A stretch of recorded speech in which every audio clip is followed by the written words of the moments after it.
Halo Dea. Hai, kedengaran nggak Mbak? Kedengaran. Telingaku satu ngikut nge-zoom. Tapi nggak apa-apa. Aku jadiin kamu co-host. Aku mau ganti background dulu. Oke. Jam 3 kan ya Mas Yan? Mungkin mereka belum pada masuk. Saya cek. Lombok. Lombok ya? Lombok punyanya siapa? Mbak Ami ya? Belum. Iya. Nggak apa-apa, santai aja. Kita prepare dulu. Udah ada yang mau masuk. Aku bilang ini bukan jam 1. Oh iya, aku nggak lihat kemarin jam 1. Dia nggak lihat jam sama.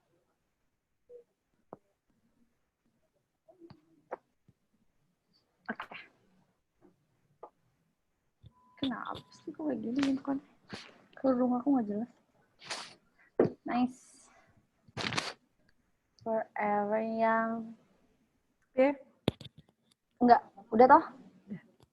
Oke. Kita tinggal nunggu.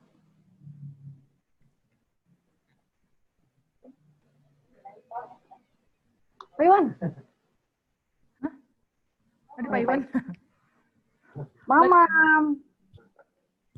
Aku di kantor loh. Oh, sudah. Mana ya? Iya, aku di kantor. Siapa yang ulang tahun ya, Pak ya?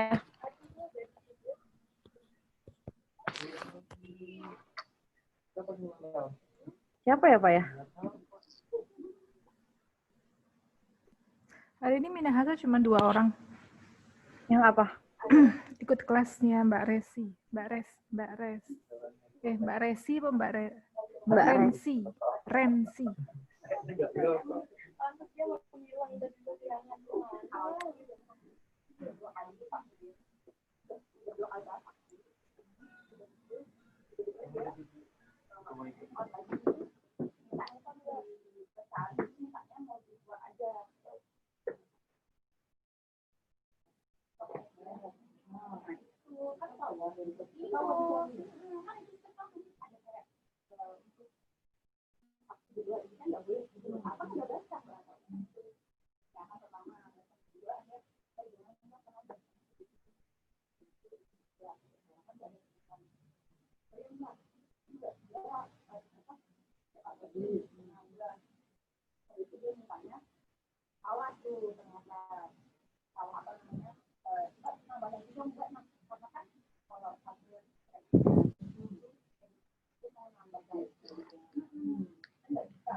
Udah.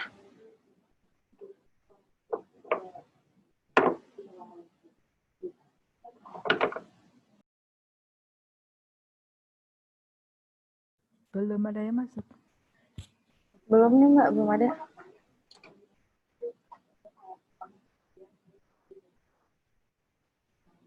Jadi kalau misalnya udah kita tunggu sampai jam 3 lewat belum ada yang masuk, lewat 15 menit atau 20 menit belum ada yang masuk, tetap kita record aja, biar nanti kan di record terus ntar mereka bisa lihat di YouTube.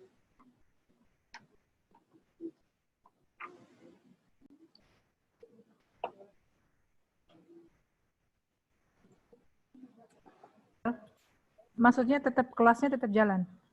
Iya, tetap di record biasa aja, kayak seolah-olah ada kelasnya gitu. Gitu. Soalnya ntar kan mereka bisa lihat di YouTube gitu kan. Jadi Bukan ngeliat yang kemarin gitu? setelah yang kemarin. Ya, maksudnya kan materinya kan sama kayak yang kemarin. Ya, iya sih, tapi nggak apa ntar biar biar buat laporannya juga biar enak sih. Oke.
Ya, dah hati-hati.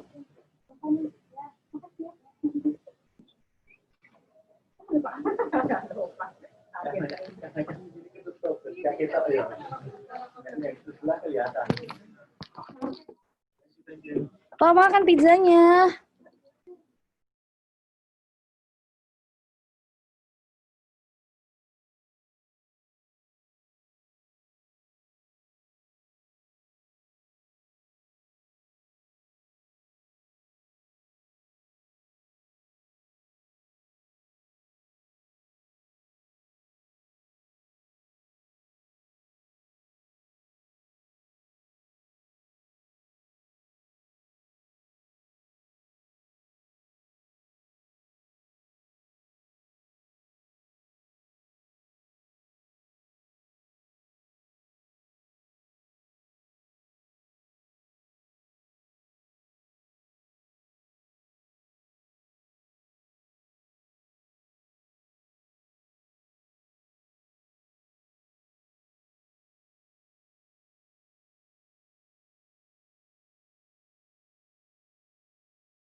Belum ada yang datang.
Udah di notice di grup nggak, Bel? Coba ya, aku chat Mbak Mi baru udah pulang sih.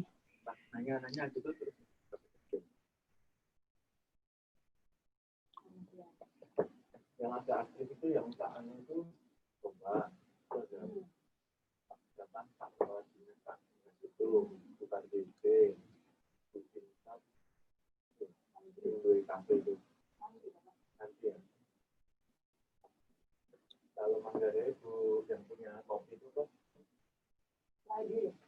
kopi apa yang namanya? Baju kopi, DR kopi. Halo. Kalau Lombok paling dia.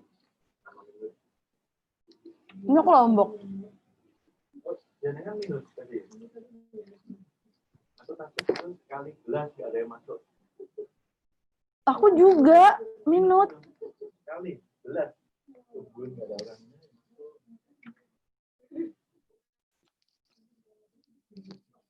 Padahal Mbak Is sudah bersusah payah. Mana? Yang minut itu loh. Mbak Is padahal udah kayak notice banget toh ke ke teman-teman yang lain. Gimana dia? Enggak, Pak Iwan.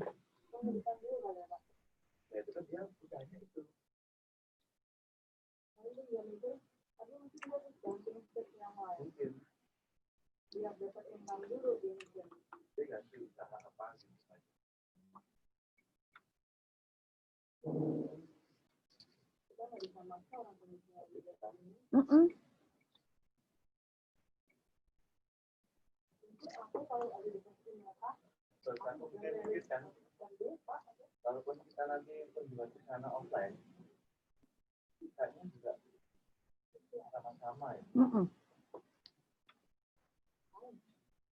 Soalnya kemarin Bu Vero dari Manggarai dia ngomong emang Labuan Bajo tuh emang lagi gak ada orang.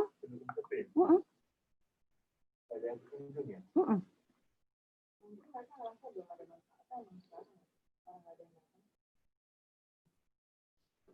Tadi Manggarai ada orang nggak? Vero sama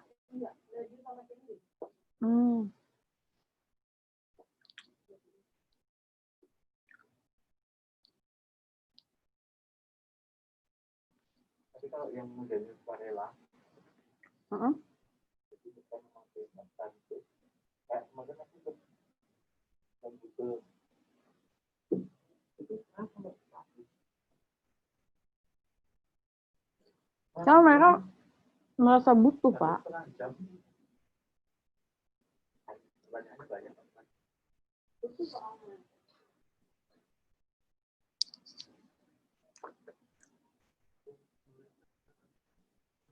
Jam 2 sampai jam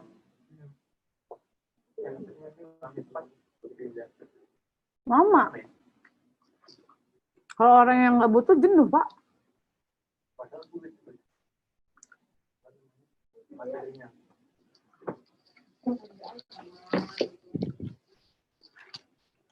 Tapi ya biasanya memang yang kalau kita dapatnya banyak yang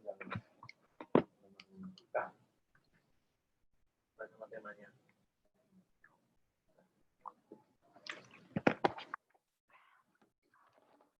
Mbak, gimana nih? Belum ada.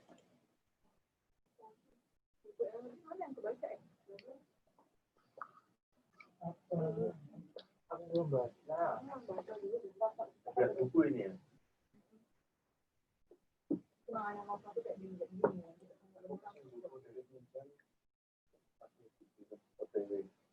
Buku apa, Pak? Punya di Lestari. Apa?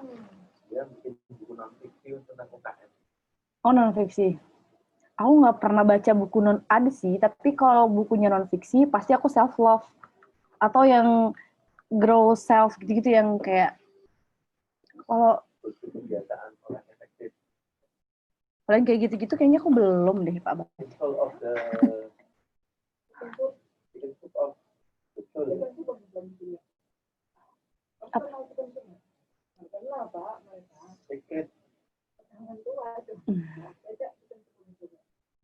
Aku tuh bacanya yang aku suka ya kalau novel fiksi ya Lestari, dari Lie, Dia risetnya bagus, parah banget. Aku tuh kayak waktu itu tuh aku ini ya, ada kayak seminarnya dia. Ekspektasi aku nggak pernah nyari Terelia gitu di Google, nggak pernah emang. Ekspektasi aku dia cewek. Ternyata dia cowok. Kayak, dan Masuk bapak-bapak. ya ada yang masuk ya. Oh, iya. Kak Zonri. Ya. Halo Kak Zonri. Oh, ini dari dinas sana, Kak. Halo, selamat sore.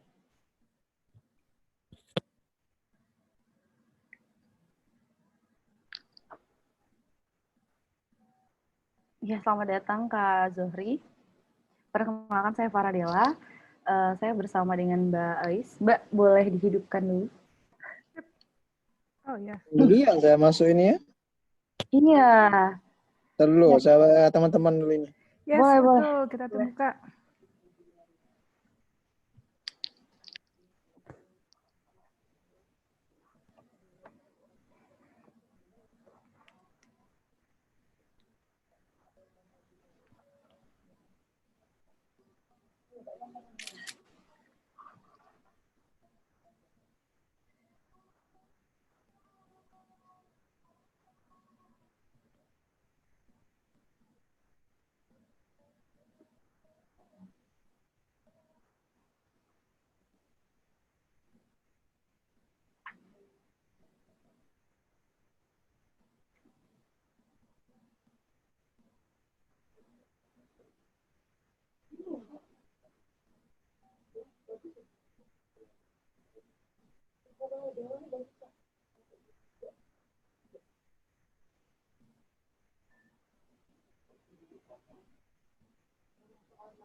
Belum ada tambahan? Belum. Mungkin kita tunggu sampai jam 3.15 ya. 4 menit lagi. Dan kita mulai setelah itu. Ada sih saya WA tadi. Ada Oh, yang iya. respon 1-2 ntar dulu. Oke, Oh iya, siap. kita Ditunggu tunggu. ya.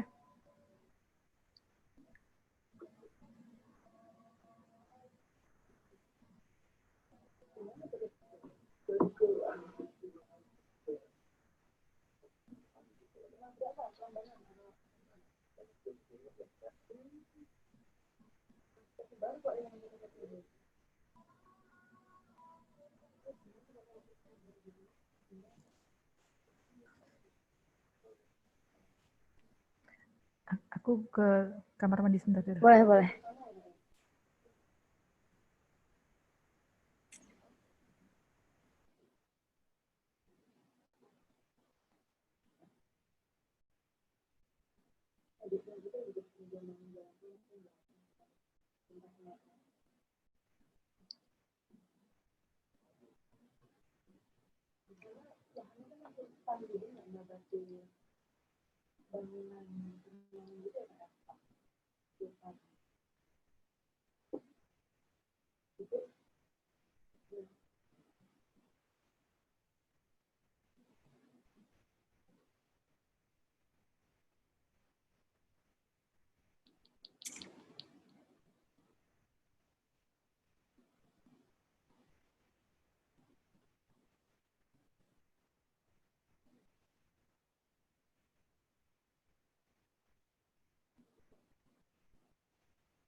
Lombok.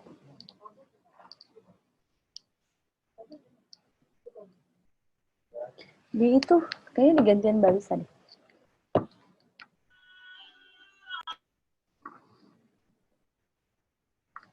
Ya, selamat datang buat kakak-kakak yang baru join. ada Kak Nur Laila, Kak Anom. Kita tunggu sebentar, soalnya Mbak Aisnya lagi ke toilet sebentar. Kita akan mulai di 15.15.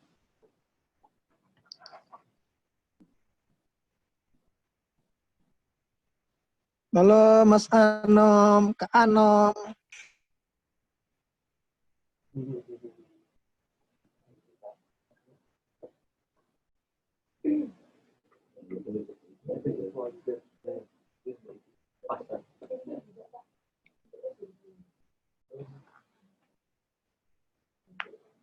Mas Anom itu masih single dia, Mbak. Oh gitu ya? Masih single gitu ya? Siapa yang nanya ya? Dari jodoh dia itu. Mbaknya nggak nanya. Johorji ini? Ya. Halo, selamat sore kakak-kakak. Yap, Kak.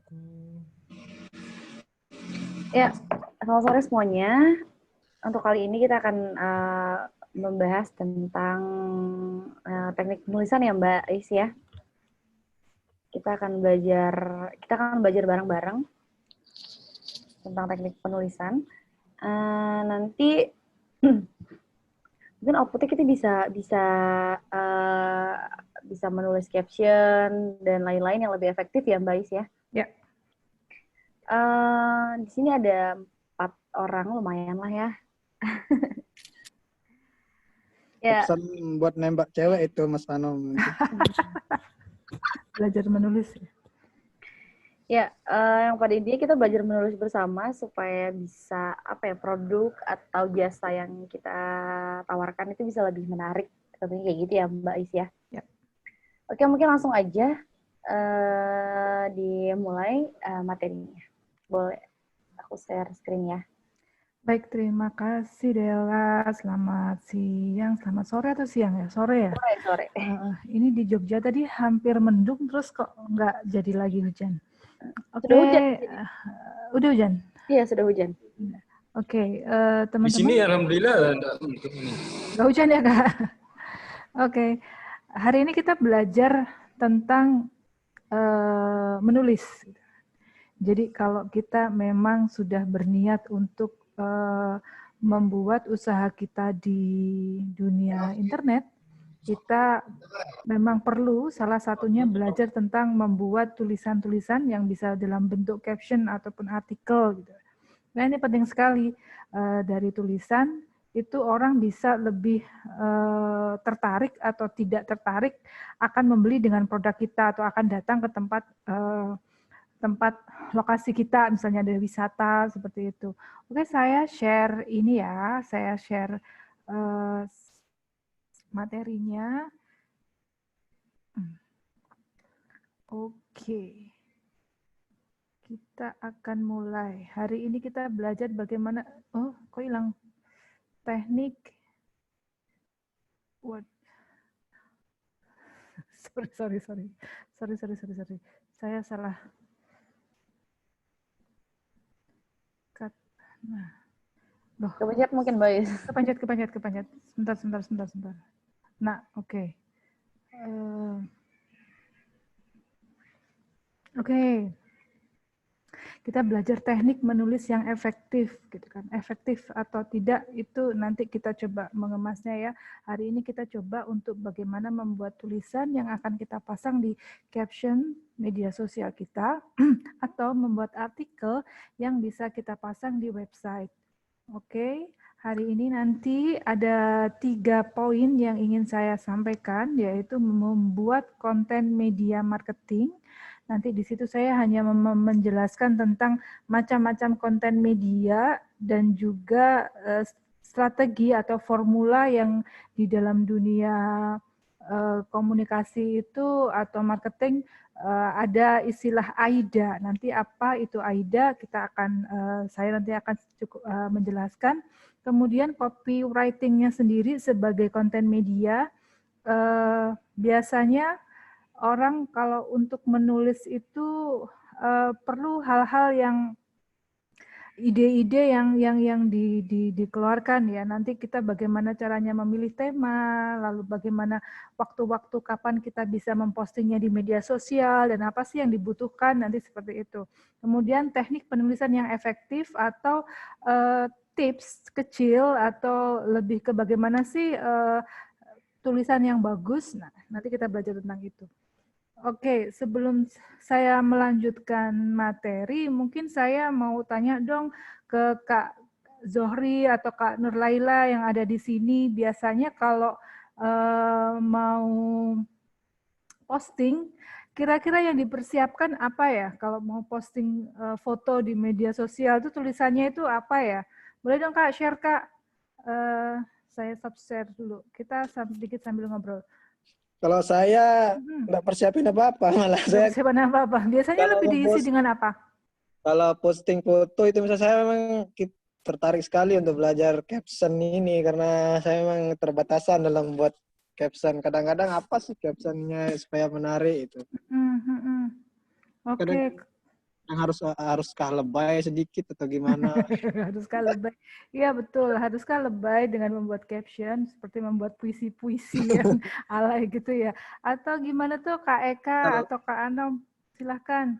Anom Ada Kak mungkin Ami. suka buat caption deh itu. Suka membuat caption Mbak Laila? Oke, ada Kak Ami di sini. Ya, saya balik lagi ke materi ya.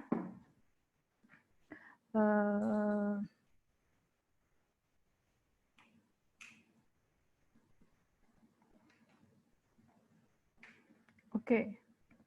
Jadi gini, teman-teman, kita bisa membayangkan dulu sebelum kita belajar membuat caption kita kenapa sih penting ini gitu kan? Kita coba membayangkan bahwa digital marketing saat ini itu cukup ampuh digunakan oleh orang atau tenaga pemasaran atau untuk memasarkan produk kita.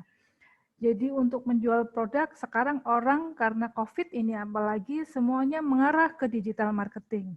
Namun, untuk bisa memenangkan pertempuran di dunia internet, saya bilang pertempuran di sini karena semua orang sudah menuju ke internet, saya membayangkan bahwa kita harus berupaya sekeras mungkin bagaimana menarik hati calon pelanggan supaya bisa membeli produk kita, atau kalau wisata bisa datang ke tempat kita seperti ini ya. Nah, jadi seorang pengusaha itu harus punya apa? Punya strategi yang sesuai dengan usaha mereka gitu kan. Jadi masing-masing perusahaan itu harus memahami langkah dan teknik yang digunakan untuk memenangkan pasar yang mereka bidik. Jadinya seperti ini ya, saat ini tuh seperti saya menggambarkan ini di sini.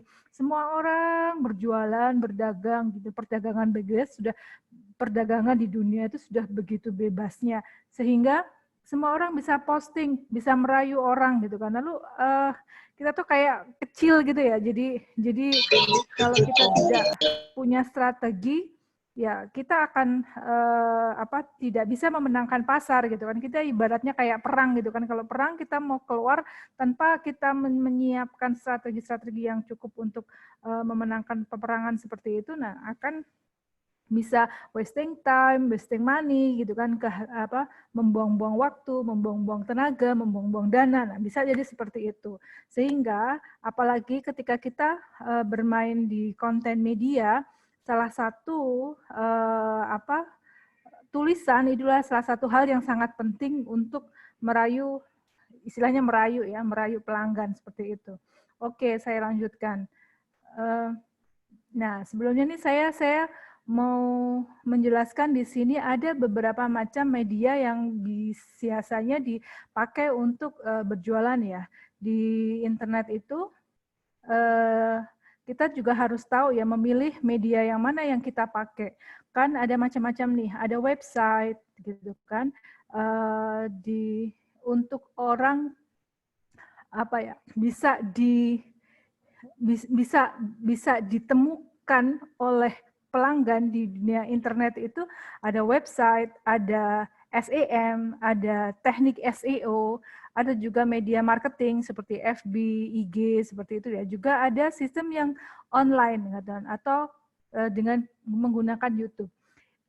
Ini di bayangannya tuh seperti ini teman-teman. Kalau teman-teman pernah menggunakan Google Search sebagai alat untuk mencari sesuatu, biasanya ada halaman pertama yang akan muncul kan.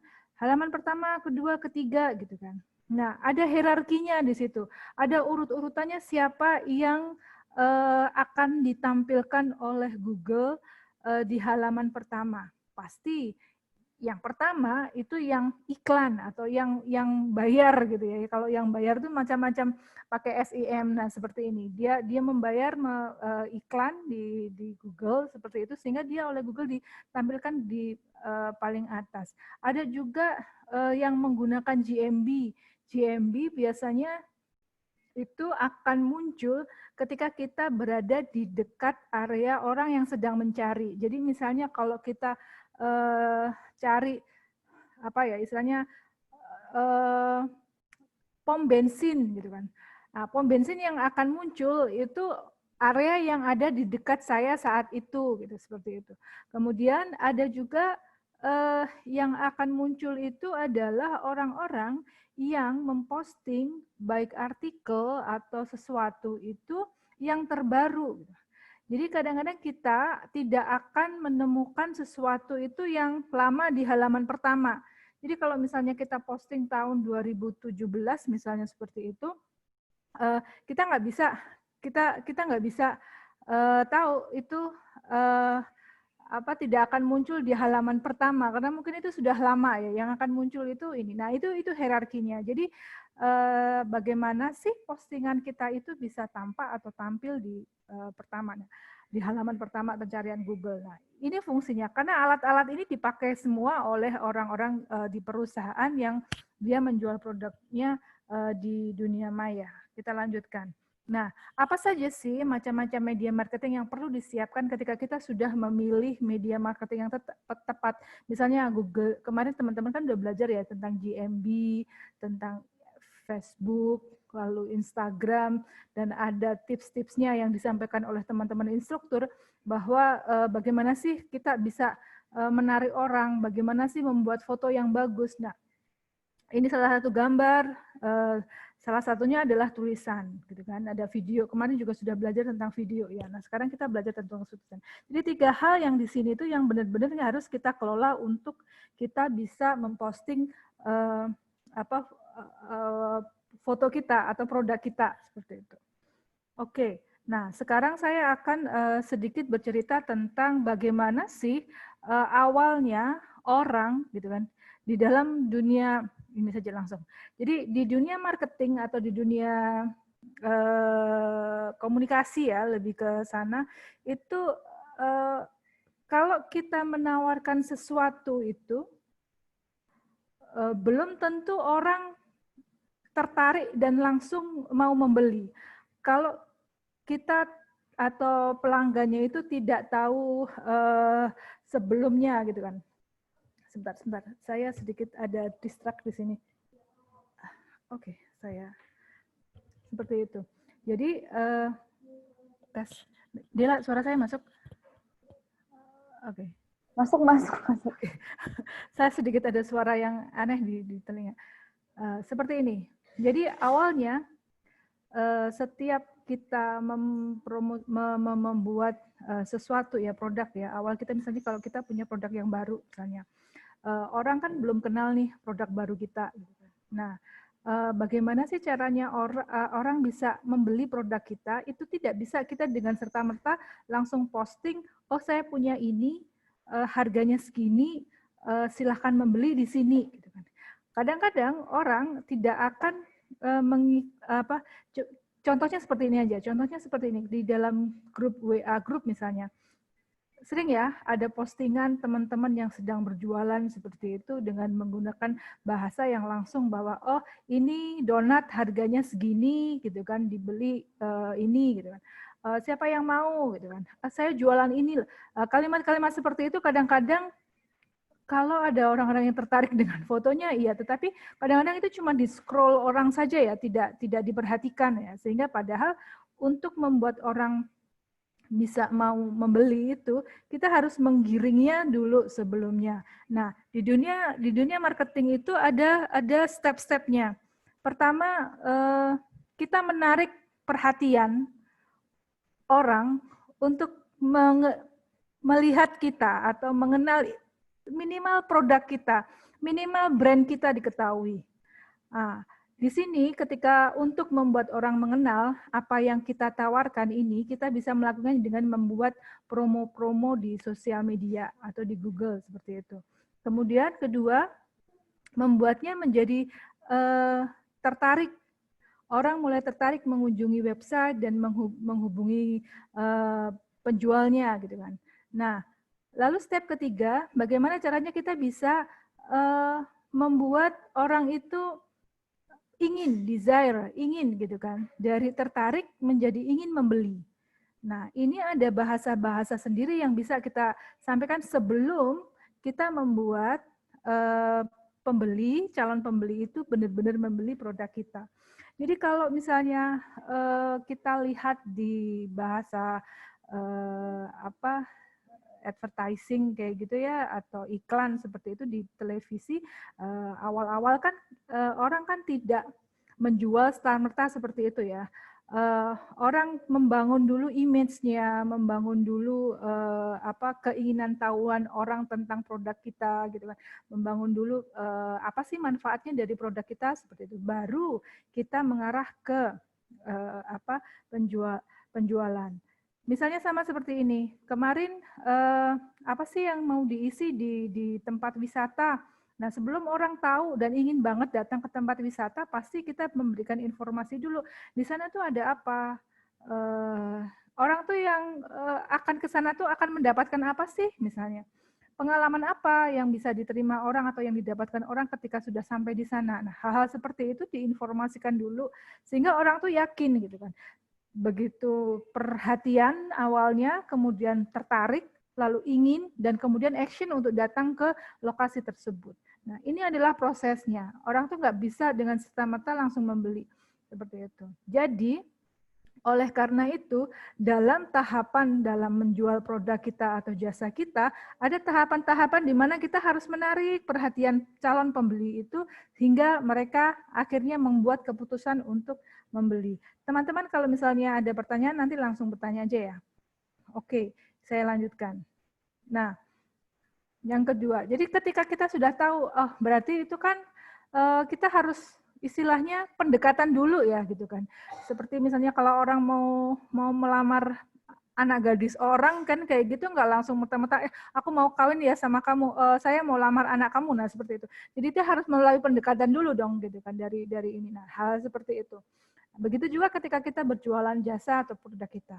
Nah, bagaimana kita bisa membuat seperti itu? Jadi kalau di ini istilahnya misalnya ada soft selling, ada hard selling. Soft selling ini bagian dari merayu tadi, bagian dari teman-teman mengenalkan dulu, membuat orang tertarik, membuat orang perhatian terhadap apa yang akan kita jual sehingga lalu baru hard selling. Hard selling itu jualannya. Oh, yang ini harganya segini, ini seperti itu. Nah, kita menulis ini bagian dari soft selling-nya gitu kan. Nah, dalam soft selling kita perlu sekali bisa mengetahui tema-tema apa saja yang bisa kita pakai untuk membuat konten-konten marketing. Jadi sebelum membuat konten marketing, Anda harus menentukan tema yang sesuai dengan tujuan marketing itu dibuat. Tujuannya apa? Benar-benar untuk jualan, untuk promosi, untuk mengenalkan brand Anda, atau untuk apa nanti kita coba lihat agar tujuan itu tepat sasaran dan mencapai target yang diinginkan. Secara sederhananya, agar konten marketing itu berkesinambungan, Anda harus menyiapkan tema-tema yang akan diposting. Contohnya, misalnya, memposting sesuatu berdasarkan keunggulan produk Anda. Misalnya jualan jualan baju. Saat ini kan banyak yang jualan dasar buat ibu-ibu. Nah, apa sih keunggulan dari produk Anda itu dari dibandingkan dasar-dasar milik orang lain gitu? Atau kain apa di Lombok ini ya songket kayak gitu ya, atau tenun kain tenun di Lombok seperti itu. Apa sih keunggulan kain tenun di Lombok atau di tempat teman-teman dibandingkan di tempat yang lainnya? Nah, ini buatlah cerita tentang keunggulan produk. Nah, Atau yang kedua berdasarkan manfaat produk. Ah, ini manfaatnya untuk apa? Kain tenun ini kan kalau kain saja. Oh, ini bisa dipakai untuk apa? Apakah untuk kegiatan ada ya kalau di Jogja itu ada jenis-jenis kain yang dipakai untuk misalnya oh ini kain untuk pernikahan, untuk seserahan, untuk apa waktu melahirkan atau apa. Nah, itu beda-beda fungsinya. Nah, itu juga bisa teman-teman sampaikan menjadi sebuah tema tersendiri. Atau juga kita bisa mengambil tema dari kalender-kalender event nasional atau kalender budaya atau juga bisa juga kalender keagamaan. Di Indonesia itu cukup banyak ya ragam budaya dan juga karena agamanya juga berbeda-beda, tentunya tema-tema yang kita ambil dari sana itu bisa lebih variatif gitu kan. Contoh kata misalnya orang Jawa kalau di Jogja gitu ya, orang dari misalnya sebelum menikah sampai ke berapa tahun meninggalnya seseorang itu ada kegiatan-kegiatan keagamaan dan kegiatan budaya yang bisa dipakai menjadi sebuah tema tertentu, dipakai untuk tema untuk konten marketing kita. Gitu. Nah, itu salah satu contohnya. Apalagi misalnya di beberapa keagamaan ya, ada Natal, ada Idul Fitri, ada Hindu kayak gitu. Belum lagi dengan event-event kalender yang nasional, misalnya ada Hari Pahlawan, ada 17 Agustus dan yang lain-lain. Itu bisa dijadikan sebuah topik atau tema untuk membuat konten kita. Jadi, terus materi-materi yang sesuai dengan produk Anda. Tadi selain keunggulan dan manfaatnya, mungkin ada materi-materi yang sesuai dengan produk, misalnya tentang rasa, tentang tekstur bisa juga ya, atau bahan baku dari produk apa sih yang dipakai, misalnya kalau membuat donat, donat saya ini apa sih bedanya dengan donat yang ada di Dunkin Donat misalnya. Tidak dalam arti memberikan resep ya, tetapi kita bisa memberikan keunggulannya apa gitu kan. Nah, selain itu juga bisa membuat tema tentang kondisi lokasi pembuatan atau tempat tinggal, tempat produksi misalnya, atau tokonya gitu. Nah, prosesnya seperti ini misalnya ketika COVID ini apakah ada protokol kesehatan yang bisa ditunjukkan kepada pemirsa untuk atau pelanggan gitu kan, untuk memastikan mereka kalau datang ke tempat kita itu aman. Mereka kalau datang karena kita strict dengan protokol kesehatan. Nah, itu contohnya seperti itu. Jadi kita bisa membuat itu menjadi sebuah tema-tema yang kita mendukung isu-isu tentang misalnya juga bisa tentang kita ini menggunakan sampah di recycle misalnya, atau kita sangat peduli dengan lingkungan. Nah, hal-hal seperti itu bisa kita jadikan tema. Nah, atau lagi kita juga bisa kalau misalnya produk kita itu berhubungan dengan hobi dari target market kita. Misalnya, ini kita kalau misalnya di wisata ya, tempat wisata, kalau di Lombok lebih banyak apa? Misalnya kayak pantai gitu kan. Nah, mungkin ada kegiatan-kegiatan atau hobi yang biasa dilakukan di pantai yang itu bisa disampaikan ke calon pelanggan. Misalnya tentang yang bisa kalau di gunung biasanya ada kemah, ada apa gitu kan, kalau memancing atau di laut atau apa kegiatan snorkeling atau apa. Nah, itu bisa disampaikan juga yang berkaitan dengan hobi. Oh, ada para layang atau apa. Nah, hal-hal seperti itu, tema-tema seperti itu bisa kita bangun, baik yang memang sudah ada di sana atau kita buat salah satu yang support dari produk kita. Nah, tema-tema ini kalau teman-teman sudah punya, itu lebih baik dibikin sebuah list di buku khusus gitu ya, namanya buku tema seperti itu yang nanti bisa teman-teman buat kalau teman-teman mau posting itu, teman-teman kira-kira udah ada bahan gitu kan. Kalau misalnya, kadang-kadang bingung ya, mau posting apa ya besok. Nah, dengan membuat buku bank tema Abel ini gitu ya, bank tema seperti ini kita bisa lebih siap untuk membuat postingan gitu kan. Nah, akan lebih bagus lagi kalau ini saya kasih contoh ya sebelum ke kalender. Nah, contohnya seperti ini. Ini berdasarkan materi berdasarkan 3 jenis konten berdasarkan fungsinya, tujuannya gitu kan. Misalnya saya mau tujuannya untuk promosi. Nah, misalnya ini tujuannya untuk promosi nih kita mau branding tokonya atau mau launching produk baru misalnya atau promosi produk keunggulan misalnya. Misalnya kalau ada wisata di sana, misalnya ada menu baru nih ikan bakar apa misalnya, ada ikan spesial seperti itu. Promo diskon, cashback. Nah, ini hal bisa dipakai untuk satu tema-tema tersendiri. Kemudian bisa juga branding produk, info produk, misalnya apa sih yang ada di dalam produknya, update toko, daftar varian produk, nah seperti ini. Ini saya contoh saja ya. Oke, nah kalau teman-teman sudah bisa mengumpulkan tema-tema itu, teman-teman bisa membuat nih kalender konten, content plan namanya. Jadi kalender yang bisa kita masukkan di sana kapan dan apa yang akan kita posting. Nah, tema-tema bisa kita buat tuh tema-tema bulanan, tema mingguan atau postingan harian. Jadi ketika teman-teman sudah punya istilahnya bank tema ini, saya menyebutnya bank tema, teman-teman bisa memplotting, aku mau posting tema yang ini untuk tanggal ini, yang ini untuk bulan ini, nah, seperti itu. Sehingga apa? Kita tuh nggak mati gaya dalam postingan gitu. Kita nggak mati gaya dalam membuat tulisan-tulisan yang akan kita tampilkan ke media sosial kita seperti itu. Teman-teman kalau ada pertanyaan silahkan ya. Ini oke. Kalau ada pertanyaan nanti langsung di-unmute aja ya, Mbak. Ya. Suara aku terdengar kan ya? Kedengaran.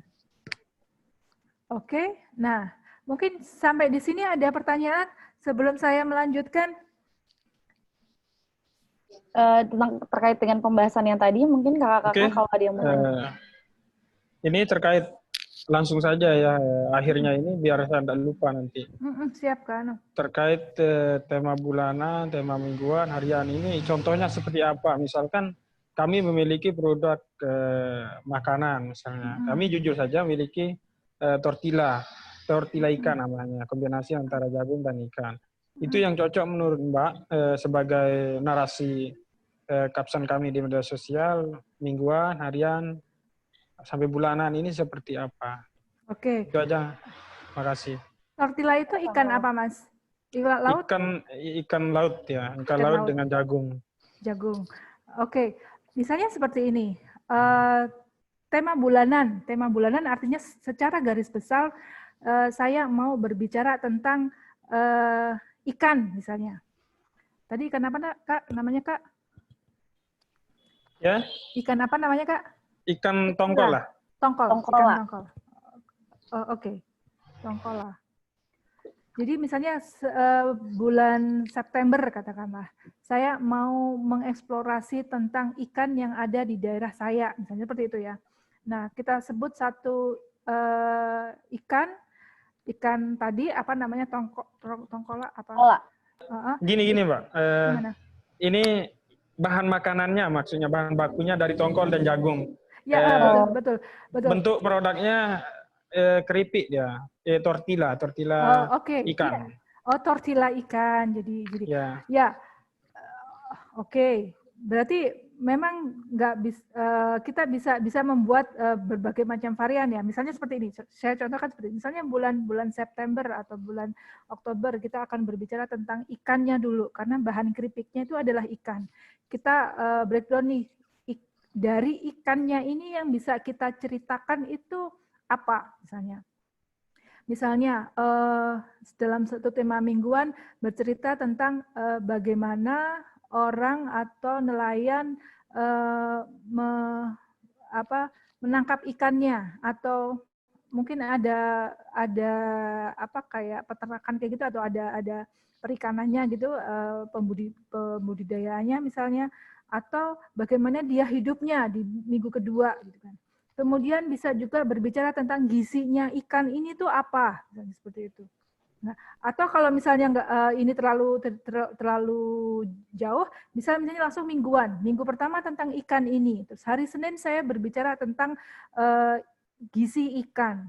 Lalu bagaimana sih hidupnya gitu kan, misalnya dari kecil, dari besar. Nah, itu tuh bisa di breakdown, atau ini bisa jadi 1 minggu sendiri gitu kan. Kemudian lebih ke sini manfaatnya ikan ini biasanya dimakan orang bagaimana ya gitu kan. Mungkin ada varian-varian menu misalnya. Nah, sebelum masuk ke kalau di produk kami ikan ini dipakai seperti ini gitu kan. Kalau mau lagi ini bulan berikutnya atau minggu berikutnya bisa berbicara tentang khusus ke ikan keripiknya gitu kan. Apa sih fungsinya, bahannya apa gitu. Tanpa harus menyebutkan resep ya gitu kan. Manfaatnya apa, ini rasanya bagaimana. Misalnya di hari-hari itu kan bisa dibedah ya Mas. Istilahnya dijabarkan mungkin ya Mbak ya. Dijabarkan ya gitu kan. Mungkin bisa membuat semacam kayak kalau peta gitu kayak jaring-jaring kayak gitu kan. Oh, bisa bicara tentang cara hidupnya, bisa bicara bagaimana orang membudidayakannya, bisa bercerita dengan di mana sih dia hidupnya ada di mana aja, bisa dia tuh makanannya apa aja, lingkungannya yang tinggal tuh bagaimana. Nah, itu ikan itu ini bisa menjadi sebuah tema yang banyak sekali gitu kan. Nah, saya kasih contoh lain mungkin selain ikan. Misalnya kalau saya mau bikin satu tema tentang katakanlah maraton misalnya. Dari maraton ini bisa kita bedah lagi.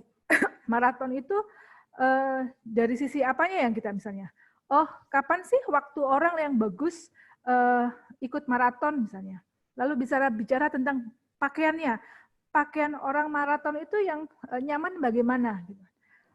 Nanti lebih banyak misalnya, oh kalau perempuan tuh kayak gini, kalau yang laki-laki tuh kayak gini, bahannya yang bagus tuh kayak gini. Nah, itu kan bisa dipecah menjadi kecil-kecil sehingga kita punya materi-materi yang cukup banyak. Lalu bisa dipilah tuh, bikin list seperti itu ya. Atau misalnya, kalau misalnya sebelum dan sesudah maraton tuh apa sih yang perlu dilakukan misalnya dalam misalnya kalau untuk usia misalnya usia yang bagaimana gitu kan, dan jarak berapa lama yang ideal untuk orang melakukan maraton misalnya. Kan ada ya anak-anak, usia yang sudah tua, usia yang masih muda, produktif. Nah, itu kan pasti akan berbeda-beda. Nah, ini mungkin akan membutuhkan informasi yang cukup bagus ya. Jadi teman-teman bisa mencari riset kecil-kecil ya, misalnya untuk nih, cari informasi misalnya tentang pakaian. Misalnya tips baju maraton untuk perempuan berhijab gitu kan. Pasti dong akan mencari misalnya jilbab yang nyaman gitu kan. Jilbab yang nyaman itu bagaimana? Nah, itu Kak. Jadi itu dipecah-pecah termasuk ikan tadi. Dan itu banyak sekali yang bisa di breakdown sehingga kita nggak mati gaya bisa tuh mau posting apa ya. Nah, seperti Tidak itu. monoton. Tidak monoton, betul Kak. Bisa ya dibayangkan ya Kak ya? Siap bisa, luar biasa. Jadi di bedahnya itu, dipecahnya itu bisa kecil-kecil lagi gitu kan. Nah, sehingga sudah bisa di ini. Sehingga orang ketika kita punya tema yang variatif dan bermanfaat, apalagi informasinya yang lebih bermanfaat, orang itu apalagi kalau kita pasang di fotonya itu ada logo ya. Jadi orang kan akan perhatian, oh logonya itu akan muncul keluar gitu kan, logo produk. Dan juga dia akan follow karena apa? Informasi yang kita sampaikan itu bermanfaat untuk dia seperti itu. Jadi nggak melulu jualan gitu kan. Kadang-kadang kalau jualan aja kayak gitu kan orang bosen ya Kak ya gitu kan. Apalagi kalau misalnya di grup WA kayak gitu ada orang jualan, kita sudah sedikit sibuk setengah hari, tiba-tiba satu grup itu sudah postingannya udah banyak gitu kan, chatnya sudah banyak, lalu paling cuman scroll up, scroll aja gitu ya. Kadang-kadang orang kan seperti itu. Sehingga tidak ada benar. Tapi kalau ada informasi yang tepat, oh ini bagus nih, baru orang akan ini. Seperti itu kira-kira. Ada pertanyaan lagi sebelum saya lanjutkan? Enggak ya? Oke, next okay. ya, next. Ya. Oke, ini contoh nih. Sedikit ini. tulisan singkat atau caption di media sosial biasanya disebutnya seperti itu kan, di kalau Instagram ya istilahnya kayak caption kayak gitu. Yang bagus itu yang bagaimana? Nah, seperti halnya gambar atau foto, tulisan ada yang bagus, ada juga yang tidak bagus. Tulisan dianggap bagus oleh pembaca apabila tulisan itu cukup membuat pembaca tertegun dan menyelesaikan bacaannya sehingga selesai. Jadi bagus tidak bagus itu kata sifat. Jadi kata sifat itu relatif. Ketika sebuah relatif itu penilaiannya tergantung orang yang menilai. Memang kita tidak bisa punya ukuran standar tertentu, tetapi paling nggak minimal ada standar-standar misalnya tentang kesopanan, tentang bahasa yang digunakan. Nah itu standar yang ini. Tetapi bagus atau tidak bagus itu ketika orang misalnya tadi scroll seperti itu, orang bisa langsung tek, oh ini bagus nih gitu. Oh ini fotonya bagus. Jadi dia perhatiannya tertuju sama satu titik, tertegun dan dia mau menyelesaikan itu. Itu adalah satu indikasi bahwa tulisan kita memang bagus, foto kita memang menarik gitu kan. Misalnya seperti ini mbaknya itu ada di sini tek. Kenapa saya memilih foto ini? Pasti teman yang lain mempunyai pendapat yang berbeda. Saya hanya suka nuansanya seperti ini gitu kan, gelap, ada matahari di sini. Nah mungkin tapi bagi orang lain itu berbeda gitu kan, bagus atau tidaknya gitu seperti itu. Terlebih ketika saya mulai membaca captionnya gitu kan, dia sedikit bahasanya sedikit mendayu-dayu gitu. Jadi ini. Nah, jadi intinya dalam membuat caption sebaiknya tulisan Anda harus satu menarik, enak dibaca. Menarik dan enak dibaca itu standar pasti ini ya, ada standar kesopanan sendiri ya.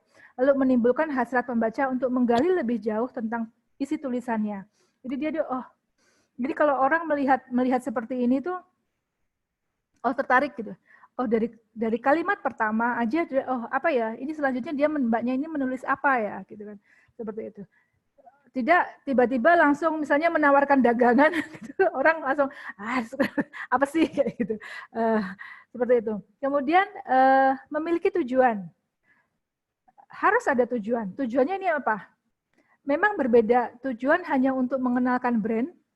Tujuan hanya untuk mengenalkan fungsi atau bahan-bahan material yang kita pakai, atau misalnya memang kita juga tujuannya untuk berjualan gitu kan. Orang ini mungkin sudah cukup nih, saya dekati, ini sudah waktunya saya tembak, seperti saya tembak untuk berjualan gitu kan. Nah, ini biasanya ada nih triknya kalau teman-teman pernah ini, dia kan klik pertama-tama yang dimunculkan adalah masalah. Masalah yang kira-kira dihadapi oleh orang. Misalnya yang paling gampang itu,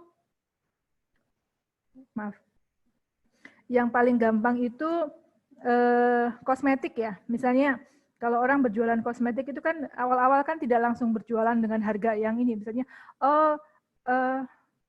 kulit Anda kusam, gitu kan, misalnya seperti itu. Dimunculkan masalah. Apakah Anda misalnya tidak glowing, tidak cerah, saya tidak bisa menggunakan bahasa kosmetik ya, maaf sekali. Jadi seperti itu. Dimunculkan masalah dulu, kemudian diberi solusi. Dengan produk ini baru langsung goal untuk menuju ke jualannya. Oh ini harganya segini. Silakan untuk action tadi Aida tadi dibikin langsung misalnya ya contoh ya, beli sekarang Anda akan mendapat diskon. Nah, ini salah satu cara kalimat yang juga menarik supaya orang juga langsung membeli produk kita. Jadi memang itu semua tergantung dari produk ya, gitu kan. Kalau produk kosmetik itu lebih real ya nyatanya, apalagi perempuan ya, misalnya untuk pelangsing atau baju-baju, nah kayak gitu-gitu. Anda akan cantik. Nah, itu paling mudah sekali. Tapi kalau untuk makanan biasanya lebih ke taste-nya gitu kan, rasanya, kelembutan. Nah, itu dibangun dulu gitu kan. Ada satu contoh. Nah, contohnya di sini. Ini salah satu contoh saja. Ketika orang sudah jualan ready mangga yang mau siap antar, padahal ini barangnya strawberry ya, bukan mangga. Ini salah satu contoh caption aja gitu kan. Tapi ini menariknya ini di-retweet oleh banyak orang dan di-like oleh banyak orang. Padahal ini dia juga mungkin juga asal aja gitu. Jadi orang tempat perhatian. Tapi paling tidak Pangalengan ini gitu kan, nama dari yang posting ini itu dikenal sama orang gitu. Jadi ini kadang-kadang perlu juga dibuatkan satu tindakan yang ini gitu. Contohnya kemarin mungkin teman-teman sudah ingat ya, barusan kemarin itu ada iklan yang dia actually berjualan kurma, tetapi dia yang di foto yang dimunculkan adalah klepon gitu kan, makanan di khas nasional ya, makanan tradisional kita gitu, makanan tradisional. Nah, apakah itu justru membuat kurmanya laku atau justru kleponnya yang laku ya kayak gitu ya. Nah, itu tuh hal-hal yang bisa teman-teman pelajari gitu kan. Ketika kita membuat caption, kalau mungkin secara ini menarik, tetapi ternyata itu menjadi bumerang buat kita sendiri. Bumerangnya adalah bukan produk kita yang laku, tetapi justru produk orang lain yang laku. Nah, seperti itu. Ini contoh aja ya. Nah, seperti ini. Ini juga contoh. Nah, ini kalau contoh kayak misal yang pemandangan ini untuk tempat wisata ya, misalnya. Oke, di sini nanti ada caption yang cukup bagus seperti itu. Nah, ini kalau makanan bagaimana ketika gambarnya itu sudah menarik orang untuk makanan, lalu captionnya simple tetapi bisa mengena untuk orang datang ke sana seperti itu. Nah, itu kira-kira untuk caption kecil. Lalu bagaimana dengan tulisan yang lebih panjang atau bisa disebut artikel? Actually sama saja, tetapi ada hal-hal yang sedikit mungkin bisa menjadi sebuah syarat tulisan yang perlu diperhatikan ketika teman-teman mau membuat tulisan. Contohnya satu, tulisan haruslah asli, karya Anda atau orisinil. Anda harus melindungi hak cipta orang lain jika Anda mau menjadi penulis artikel, karena ini bagian dari etika. Kalau Anda mau, tapi memang nggak gampang ya, akan lebih baik, akan lebih aman ketika Anda menulis yang itu adalah tulisannya orang lain, dimunculkan sumbernya ini dari mana.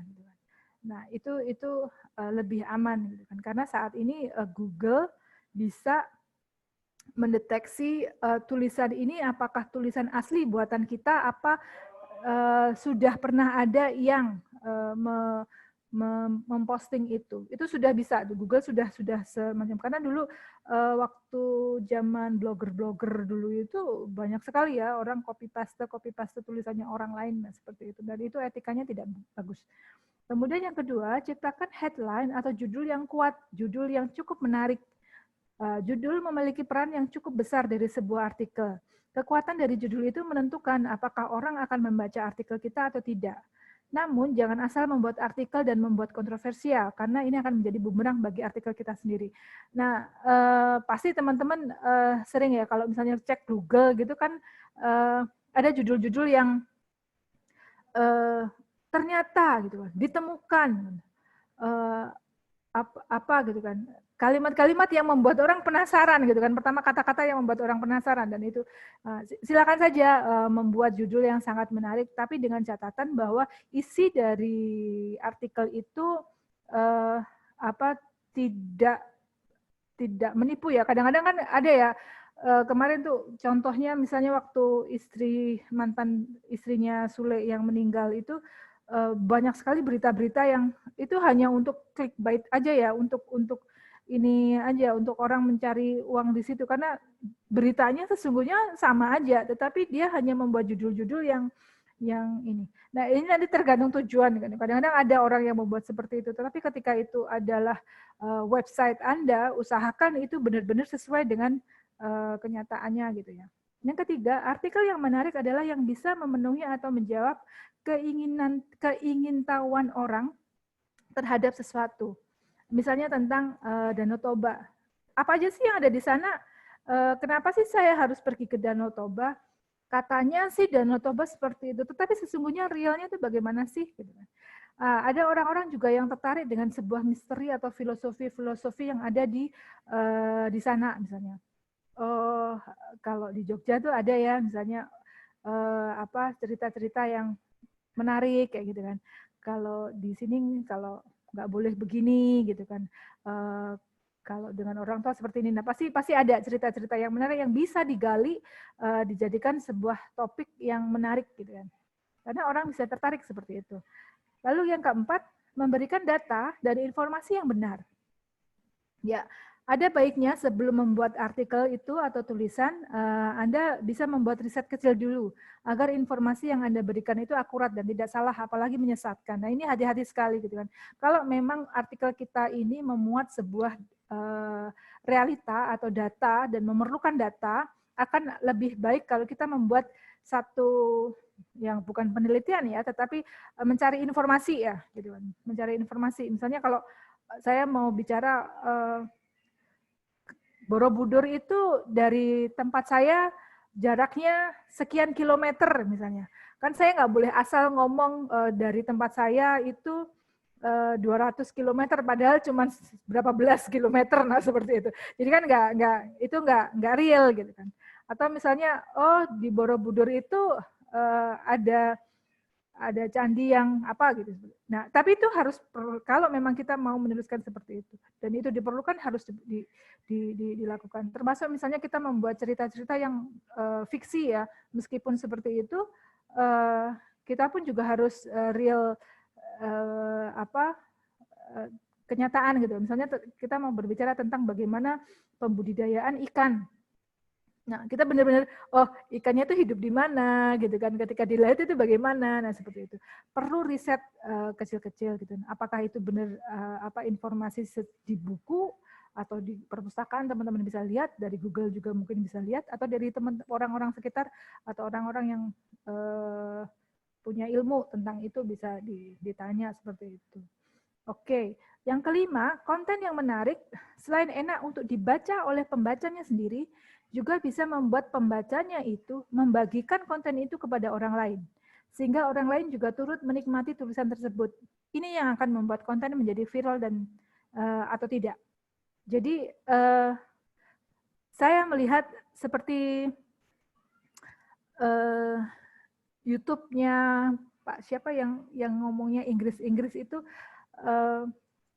saya yang orang tua itu loh yang ngomongnya Inggris itu loh, yang orang privilege tapi dia ngomongnya pakai bahasa Inggris. Betul, gitu. Tapi sok-sok medok kayak gitu tuh. Iya. Kayaknya orangnya ngawur gitu ya, orang desa yang ngomong Inggris gitu. Tapi sesungguhnya dia membuat riset dulu gitu kan. Bagaimana sesungguhnya materi konten itu menarik bagi baik pemirsanya atau pembacanya, video maupun tulisan gitu kan. Kalau video itu berdasarkan riset itu orang lebih suka yang receh-receh, simple-simple yang tidak berat gitu kan. Justru itu dipakai orang seperti film Tile ya, yang barusan ini yang tidak berat, simple, itu kehidupan sehari-hari dan ya orang tidak sesudah menonton itu terhibur. Terus dia juga menginginkan orang lain juga terhibur dari itu sehingga dia mau share itu. Ini lucu loh, udah dikasih tahu ke temennya. Ini lucu loh. Nah itu memerlukan teknik sendiri memang, tetapi memang itu harus latihan untuk bisa seperti itu. Nah, terus bagaimana memulainya? Mulailah menulis dari yang dekat dengan Anda dulu. Lakukan sesering mungkin hingga Anda terbiasa membuat tulisan yang baik. Mulailah dari yang kecil dan informasi yang sederhana. Misalnya seperti ini. Kalau saya mengajarkan cara menulis, misalnya, kadang-kadang kan kalau sudah di depan laptop gitu kan, sebelum di depan laptop mungkin ide-ide sudah banyak nih di kepala. Gitu. Tapi begitu di depan laptop, aku tadi mau menulis apa ya? Gitu kan. Nah, itu memang perlu latihan. Salah satu cara untuk melatih itu biasanya, kita membuat satu kata dari satu benda dulu, misalnya apel. Gitu kan. Apel. Terus nanti habis gitu buat 2 atau 3 kata yang artinya apel, tapi nggak boleh pakai kata apel, misalnya seperti itu. Bisa dipakai buah warna merah. Nah, seperti itu cara untuk menarik otak kita untuk latihan menulis. Apalagi kalau teman-teman misalnya ada di pantai. Pantai ini saya lihat kalimat apa yang ingin saya tulis ya, gitu kan. Nah, dari feeling, dari ini, gitu. Rasakannya di dekat teman-teman aja dulu, gitu kan. Jadi kadang-kadang kalau fiksi itu lebih susah ya, karena fiksi itu jaraknya jauh ya, karena itu cerita yang tidak real, gitu kan. Nah, untuk latihan itu lebih baik memang menggunakan hal-hal yang misalnya deskriptif. Deskriptif itu misalnya cara membuat keripik, diawali dari hal-hal yang kecil-kecil dulu, gitu. Step gitu kan. Atau oh bagus ya, oh indah ya, gitu kan. Nah, ada satu tip untuk membuat tulisan itu dari teman saya itu kan, tulis apa yang Anda rasakan saat ini misalnya. Walaupun itu cuman 2 huruf atau 3 huruf gitu kan, kayak gitu. Itu juga bisa menjadi latihan untuk menulis gitu kan. Sebentar lagi hujan nih. Nah, itu aja cukup juga bisa menjadi sebuah meaning tersendiri gitu kan. Langit sudah mendung. Nah, kayak gitu-gitu contoh. Nah, itu bisa dipakai untuk latihan menulis. Nah, mungkin sampai di sini dulu. Ini sih gambar, nanti sesungguhnya saya ingin praktek untuk ini, tapi bisa di grup aja nanti ya. Atau ada pertanyaan sebelum saya ini, teman-teman? Mbak Dela, monggo. Ya. Mungkin ada pertanyaan, kakak-kakak kalau misalnya ada, boleh langsung ditanyakan saja di unmute, atau boleh tulis di kolom chat. Nanti biar langsung ditanggapin.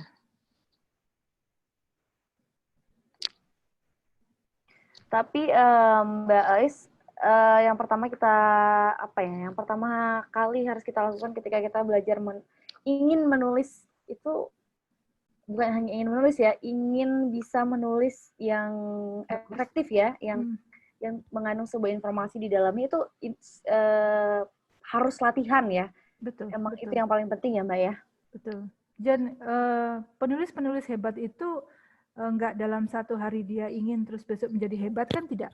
Pasti dia sudah mengalami penolakan, terutama kalau memang bukunya mau diterbitkan ya, seperti itu ya.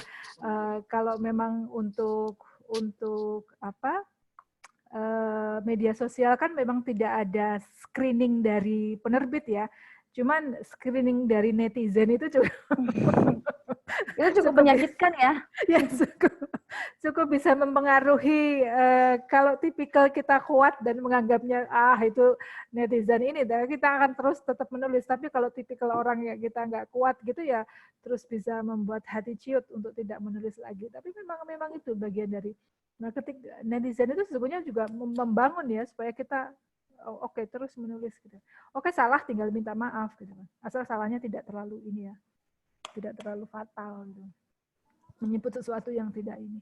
Oke, mungkin itu kakak ada pertanyaan, saya stop screening dulu. Oke. Kita masih tunggu pertanyaan dari kakak-kakaknya. Sedikit saja. Ya, ini tentang rangkuman. Menurut Mbak itu baiknya caption itu di media sosial lebih baik banyak, menengah, atau sedikit saja? Karena kebetulan ada beberapa tipe pembaca menurut saya. Kadang kalau terlalu banyak itu malah di-scroll, digeser-geser saja.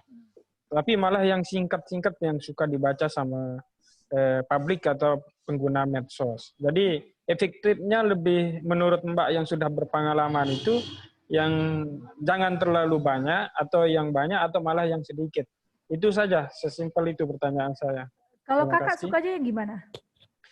Masih yang paling suka paling singkat, karena tidak terlalu capek nulis, tidak capek mikir redaksinya, dan juga kata-kata yang baku dan sebagainya. Sama kayak YouTube ya, sama dengan YouTube. Siap.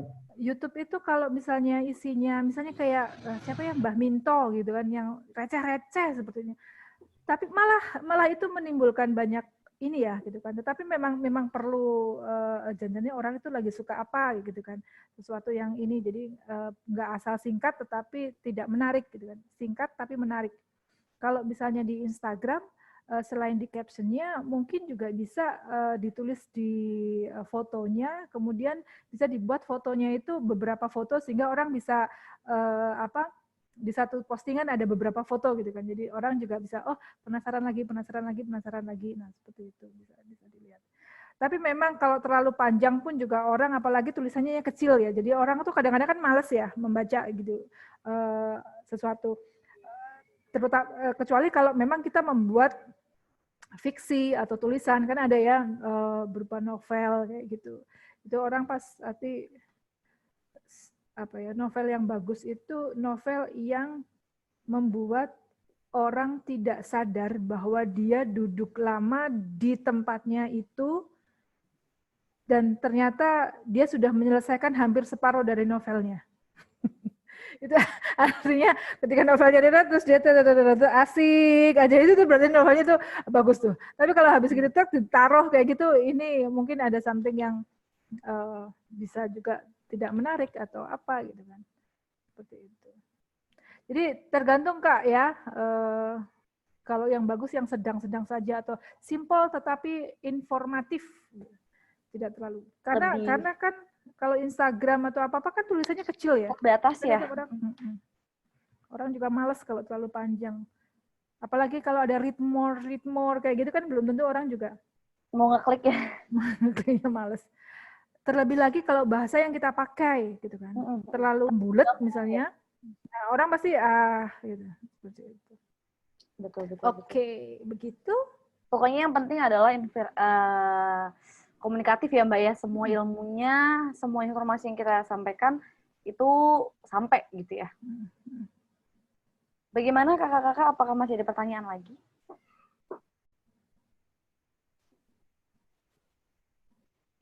Kalau dari saya aman lah. Insya Allah paham. Oke, kalau begitu. Ini teman-teman yang lain. Iya. Kemana tadi? Udah pada minggat deh.